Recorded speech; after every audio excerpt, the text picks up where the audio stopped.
Hello and welcome. My name is Megan Lucky, and this is A Lucky Life. Come along with me as I try and get to know myself better and hopefully help you get to know yourself better too. Happy Friday, you guys. I hope you're having a great week. I know I am, and I'm not saying that just to brag, but I want to share my week with you guys and tell you a little bit about it. I know last week I told you guys that I had no plans over the weekend, and I was really excited to utilize my time to do me things and kind of reset and disconnect from the external world a little bit. And I did that. And I didn't, like I said, no plans, so I kind of just rode the wave of the weekend. But Saturday was so good, and if you follow me on my either one podcast or regular Instagram, you probably saw that I went for a nice hike and I made another vision board with my sister. So I want to tell you more about that after, of course, I pull a tarot card for the week. Let's see what we get. Oh, that was fast. The Five of Wands, and this is my super spiritual crystal deck. So let's see what that says. Back to what I was saying last week about editing. I know I haven't been editing a lot, and I'm really glad that I did that phase of not editing, because now I feel more comfortable in editing just a little bit, because I'm like, okay, I want my product to be smooth. I want it to be more seamless for you guys to be able to get the most out of it. And I'm okay with touching things up here and there just to clean it up, but I'm not going back and editing every little thing, every little every little pause. I'm just cleaning it up a little bit to make it better for you guys. So it still feels authentic to me. So last week I did that, and I cut out, honestly, like a few parts that weren't relevant. And to me, it seemed better, and it was so much faster. Like editing that time as opposed to editing like a few months ago.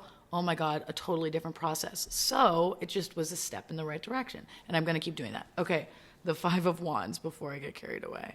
And maybe I won't, maybe some episodes won't need as much editing. Maybe some will need just a little bit. But I promise you, it's still authentically me. Okay, here we go.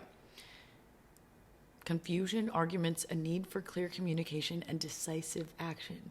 Oh, that is not so good. Avoid arguments where possible, but stand up for yourself and what you believe when you can't avoid them. Blue lace agate helps to calm your emotions and aids clear communication. Conflicts, arguments, and disagreements can be healthy, facilitating a change of outlook that is needed. All will be resolved, but you'll have to work at it.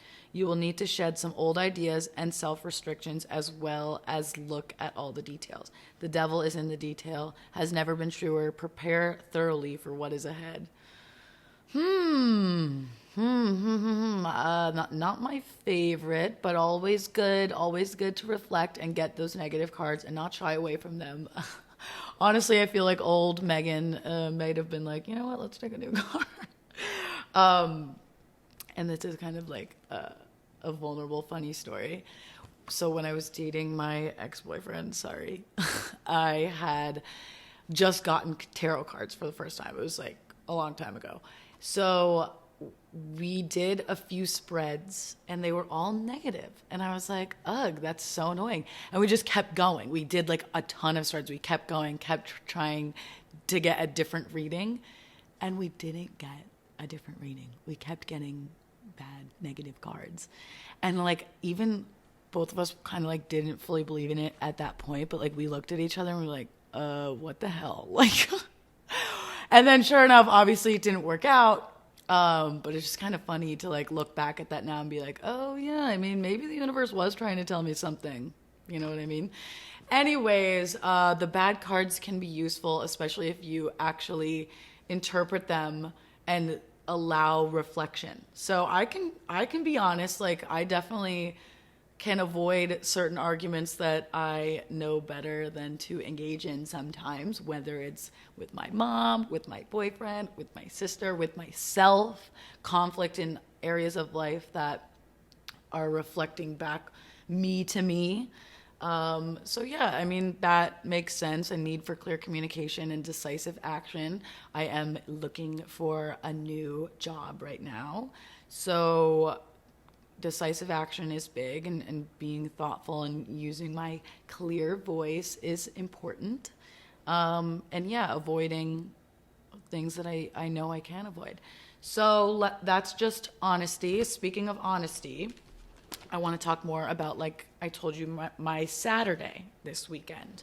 So I'm going to get vulnerable, my favorite, and share with you the words I wrote when I meditated with my sister in nature on this hike on what I see when I think about my authentic self. And this is the question that I absolutely love. I learned this question from one of my life coaching courses, and I think it's super useful, and I encourage you to use this question for your own meditation and journaling practices and just to think about it even right now.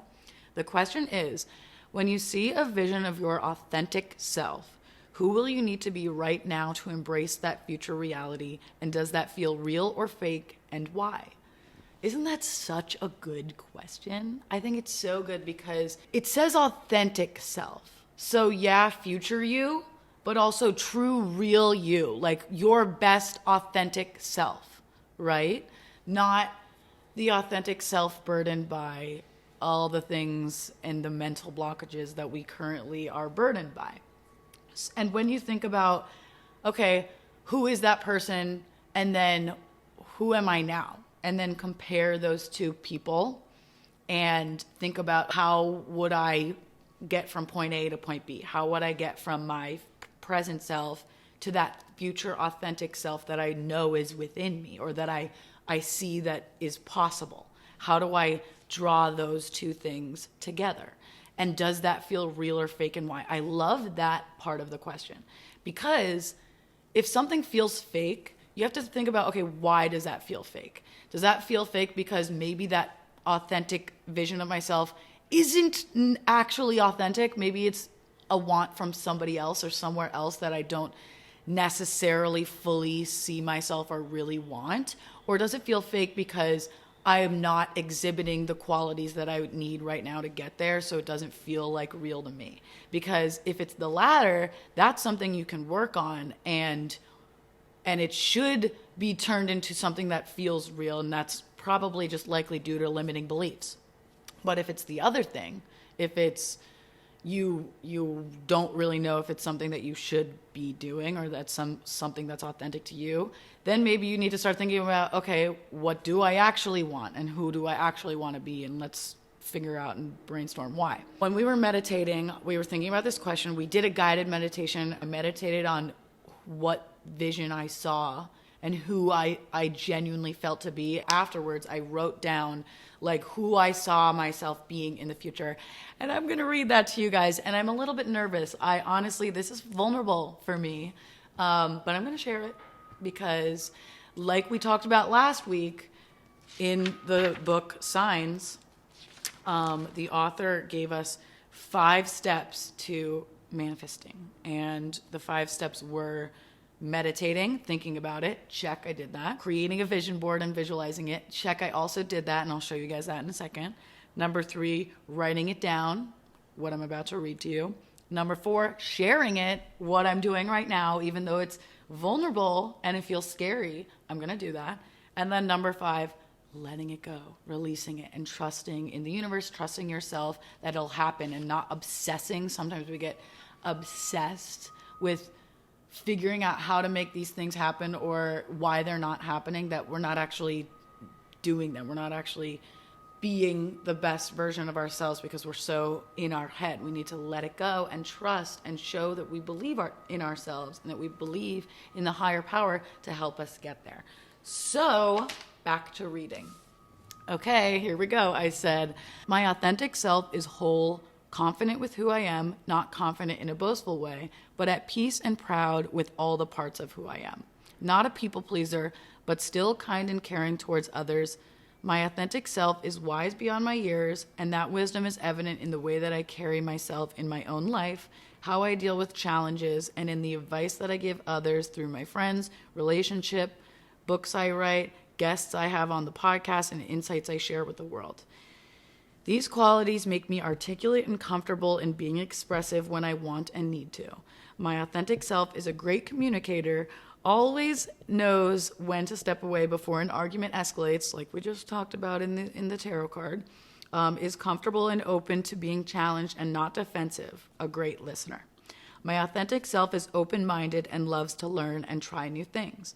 In this state of authenticity, my external beauty is reflective of the beauty within.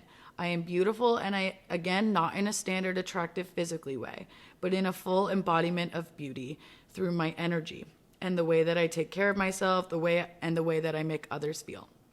I'm expressive in my art, writing, yoga, podcasts, social media, etc., as well as the way that I dress, do my makeup, and present myself. I embrace the polarity of my feminine and masculine qualities and use both in the respective proper settings. My femininity shows through my style, my romantic relationships, the way I carry myself socially, and in my restful free time and adventures. I utilize my more masculine qualities for projects that I need to call upon my wit and determination, like in my writing, making deals, and progressing my career. I connect deeply with others, and I help them find themselves in their paths through all my avenues of work. And I'm successful at it, yet externally in the sense that I am able to take care of myself, my family, and even some luxuries. But most importantly, internally, I'm rewarded and I'm proud of the work that I do, and I genuinely feel that I'm making a difference and no longer insecure about my path and career. My external success also serves as an inspiration to others to show the journey is worth it and that they too can overcome their own challenges and obstacles to achieve the lives they want. In my authenticity, I give and am fully open to receiving deep love within my romantic partnership. I am fully committed to one person who I build my empire and family with, and I attract the same energy in return. I set boundaries in all relationships and don't settle for less than I deserve. So that was my vision for my future authentic, true inner self. And I'm not saying that I don't embody a lot of those things now, but I also am saying that a lot of them I have room to grow in. Like, especially you can almost tell where I'm like, okay, I'm no longer insecure about my career and my path, because obviously I carry a little bit of that right now, but I don't want to, and I know that I authentically don't. So that was, I hope, me saying my vision helps you create your vision and helps you create what you want for your authentic self. You don't have to use, obviously, that's me, and we are all different. We're all independent. But you have your own, and I hope that you can be inspired and go create your own. So when I go back through it and I think of some of those main qualities, like I'm going to go and underline now some of those big pieces and see, okay, where am I at now and where do I want to be in the future and how will I get there for the future? Okay, whole, wise, and beautiful.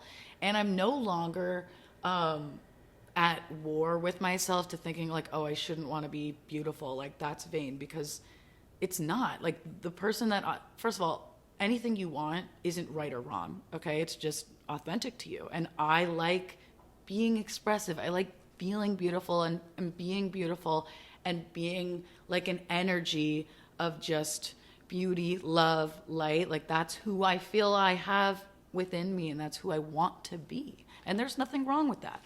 So that's something, though, and I say this now, but of course, I don't fully embody that the way that I fully want to in the future. So how can I get from point A to point B? I think a lot of it is letting go of those limiting beliefs around it's not wrong to want to be beautiful. And I also think, again, just like taking care of myself, my mind, body, and spirit, and then giving back to others and helping others take care of their mind, body, and spirit.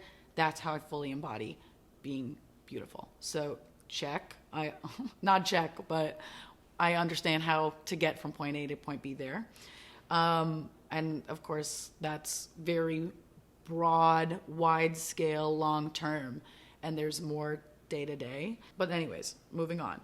Whole, confident with who I am, not in a boastful way, but at peace and proud with all parts of me, because I definitely have work to do there. I'm confident in only certain areas of life, and I want to embrace who I am, mistakes and all. So that just comes with time and work and energy and effort and awareness, and continuing to always work on myself and being okay with the parts that are always evolving and growing and making mistakes. So there's that. People pleaser. That's a big one. I think that one will take the most work in saying no when I want to say no instead of saying yes.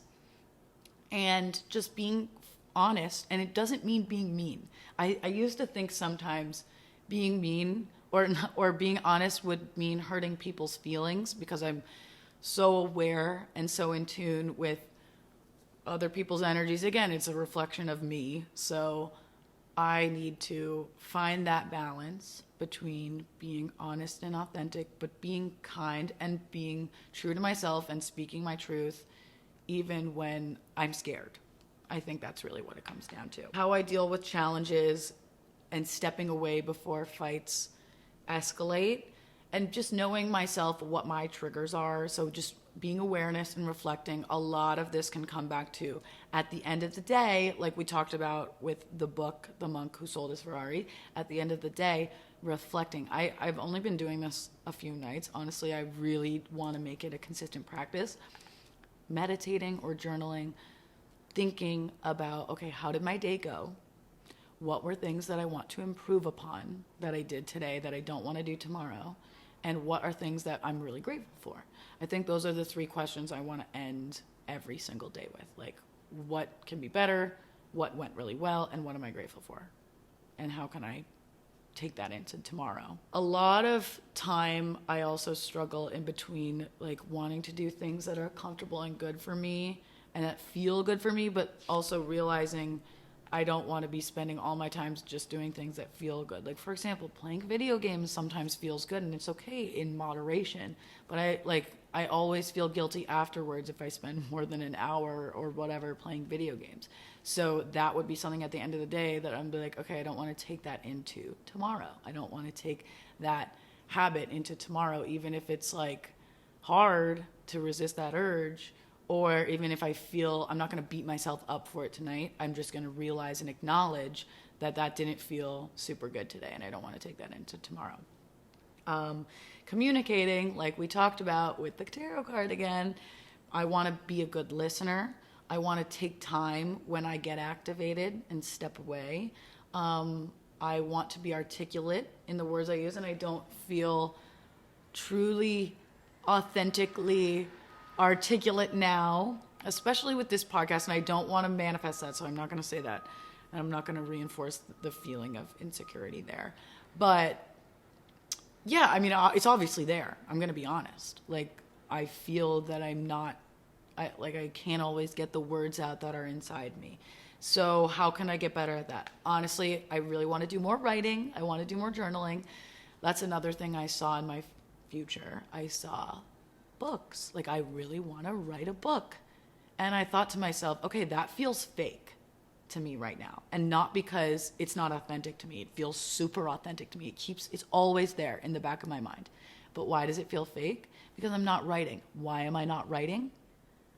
And here's the kicker. This is a big one, because it kind of comes back to that feeling of, what's the point?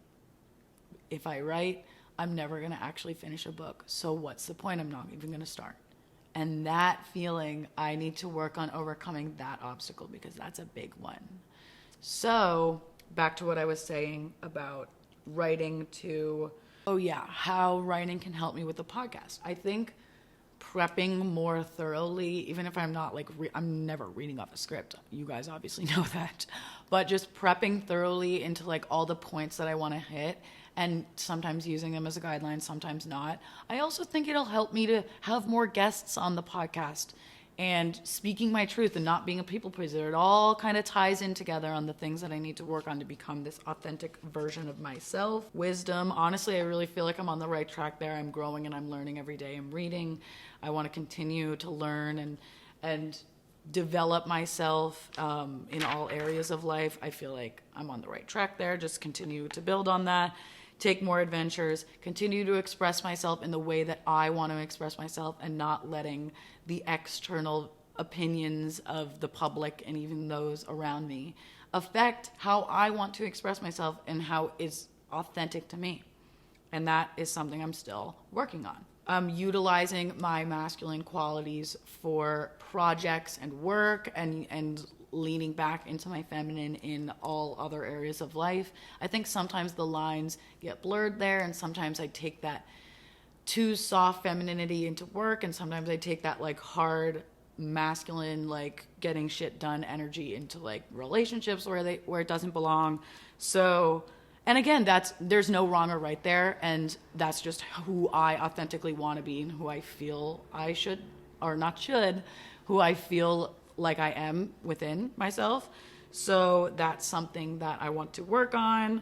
Connecting deeply with others, I think I do that. I'm pretty good on that. And again, just like reaching more people and expanding that audience. Again, building the podcast, trying to market it better, being more confident in it, whole acceptance of who I am, trusting the universe. So like when I say like my success, I want external, like trusting that I will get there, and not thinking in a scarcity mindset, like I'm never gonna get there, I don't have enough, but I have everything it takes, I have enough, I'm comfortable, and embracing that reality in the future and the present.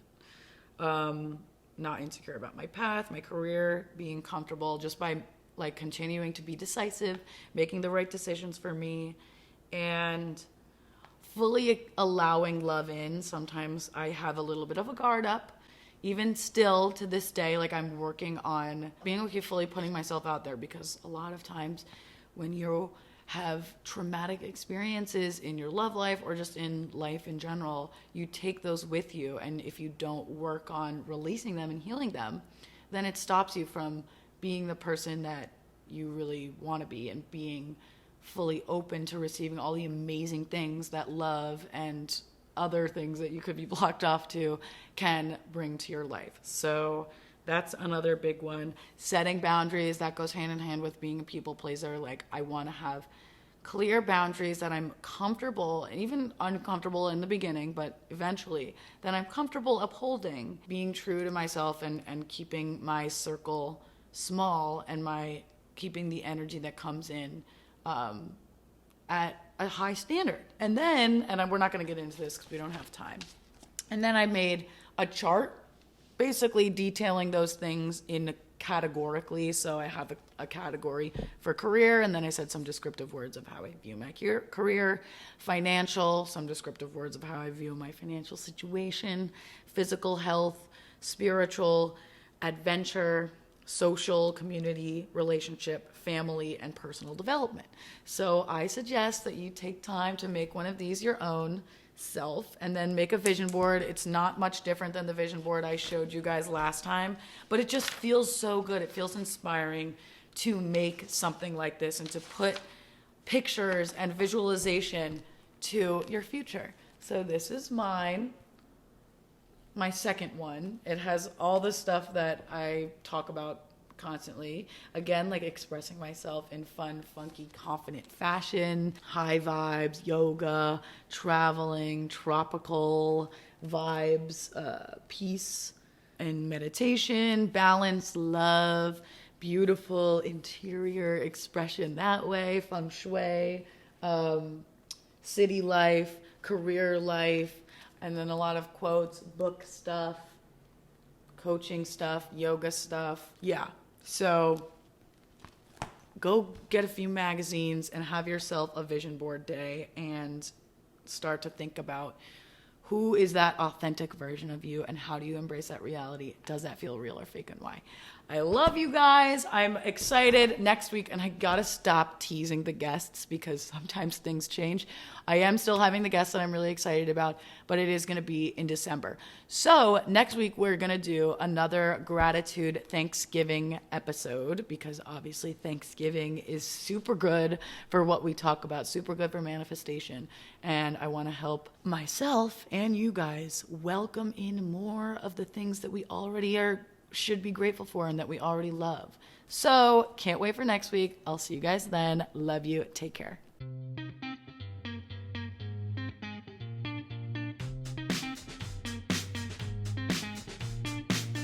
Hello and welcome. My name is Megan Lucky, and this is A Lucky Life. Come along with me as I try and get to know myself better and hopefully help you get to know yourself better too.